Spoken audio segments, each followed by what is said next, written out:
할렐루야. 아멘. 아멘. 에이멘. 문선명 참부모님 재림메시아 구세주 참부모입니다. 이대왕님이 2대왕 3대왕권, 문형제님 문신주님이 2대왕권 3대왕권 상속자 후계자입니다. 이분을 거부하는 사람이 이단자 폭파자입니다.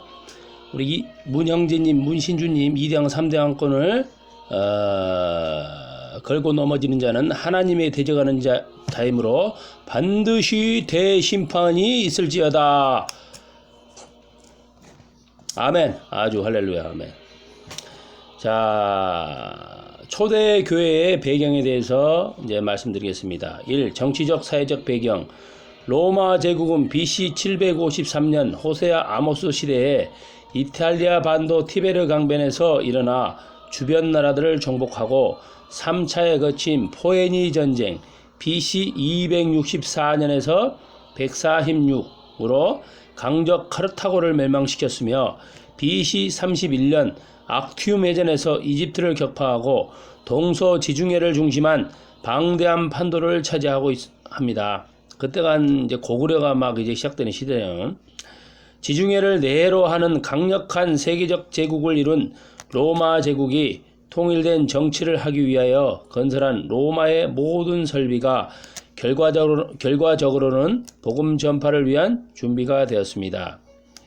팔레스타인 지역은 BC 63년 폼페이우스 장군의 정복으로 로마령에 속했는데 예수님은 아우구스투스 BC 27에서 AD 14년까지 살았습니다.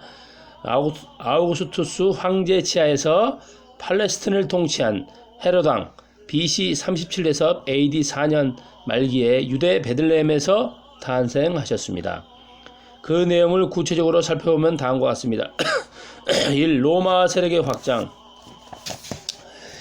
지중해를 중심으로 전 지역을 로마가 통일함으로 국경이 없어져서 소아시아, 아프리카, 구라파까지 복음을 전하는 데 용이했습니다. 이와 같이 넓은 영토가 한 정치 체제 안에 들어있었으므로 복음이 비교적 쉽게 넓은 지역으로 전파될 수 있었습니다. 나중에 기독교가 로마의 국교가 되었을 때 전 유럽을 손쉽게 복음화할 수 있었고 더 나아가서 로마를 기지로 해서 세계 전역으로 복음을 전파할 수 있게 되었습니다. 이런 말 있죠? 모든 길은 로마로.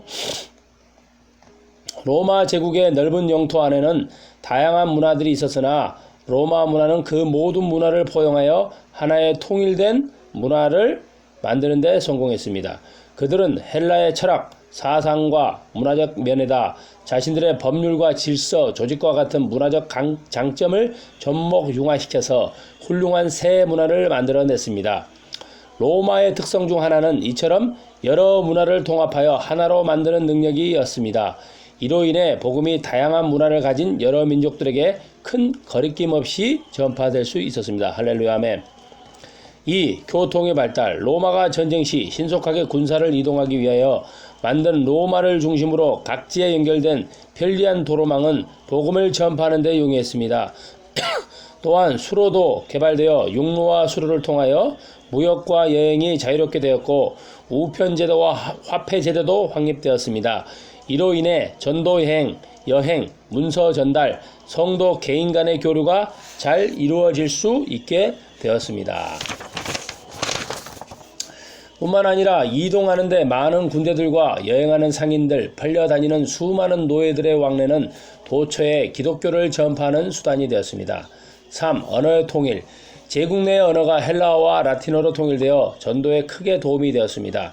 당시 로마 제국은 표준 공용어로 라틴어를 사용하였으나 이미 알렉산더 대제의 정복과 세계 정책으로 헬라어가 널리 보급되어 헬라어만 알면 제국 내 어느 지역, 어느 민족에게나 거의 언어 소통이 가능하였습니다. 지금의 영어, 미국 영어나 마찬가지죠. 그래서 신약 성경도 헬라어로 기록되었고 초기 기독교의 전도자들이 언어의 장벽 없이 어느 지역에나 들어가 전도할 수 있었습니다. 4. 법률의 발달. 로마 법률의 발달로 구원의 도리를 설명하기에 용이했습니다. 로마의 잘 발달된 법률과 조직 군대를 통한 훌륭한 치안 유지의 능력으로 인해 로마 제국의 모든 영토 내에서는 일반적으로 평화가 유지될 수 있었습니다. 이로 인해 백성들은 전쟁이나 사회적 혼란에 시달리지 않아도 되었습니다. 이것은 복음 증가에 큰 도움이 되는 환경이었습니다. 5. 군제 통일.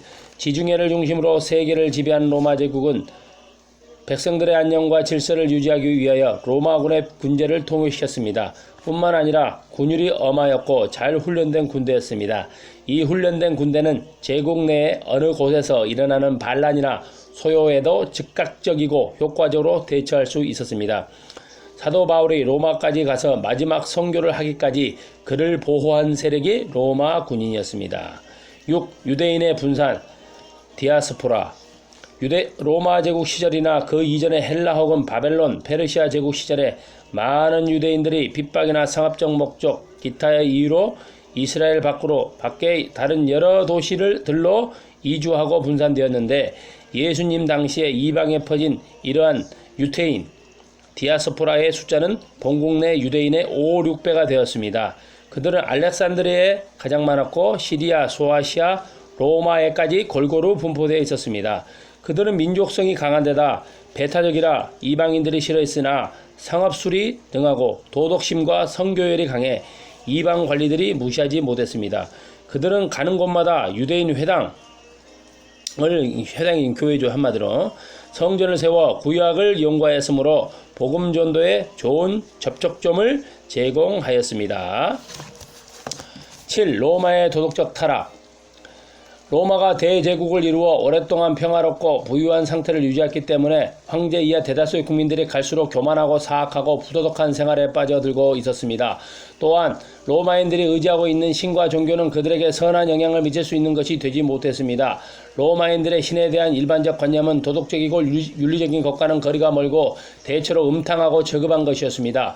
도덕적으로도 문제가 많았습니다. 복음이 전파될 당시 로마에는 노예매매가 성행하였고 검투사를 양성하여 서로 싸우게 하거나 맹수와 싸우게 함으로써 피를 보기를 즐겨하는 잔인하고 포악한 풍속이 널리 퍼져 있었으며 가정에서도 부모가 자녀를 죽일 수 있는 권한도 가지고 있는 등 사회의 내적 안정을 해칠 정도로 도덕적 문제가 심각했습니다. 거기다가 사회적으로 만연한 도덕적 타락은 로마인들로 하여금 일반적으로 죄의식을 갖게 하였으며 거기서 벗어날 구원의 길에 대해 관심을 가지게 하였습니다.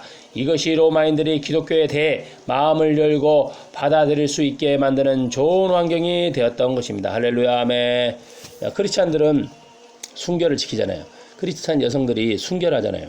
바람도 안 피고 여성들이 결혼해도. 그래서 로마 귀족들이 받아들이기 시작했다는 말이 있습니다. 감사합니다. 할렐루야, 아멘. 문선명 참부미 재림메시아 9세 참부모입니다. 세계는 썩어 문드러져도 우리 세계 평화 통일 성전 식구들은 순결한 가정을 지키고 참가정을 지켜서 세상 사람들이 부러워할 수 있게 해야 되겠습니다. 할렐루야, 아멘. 감사합니다.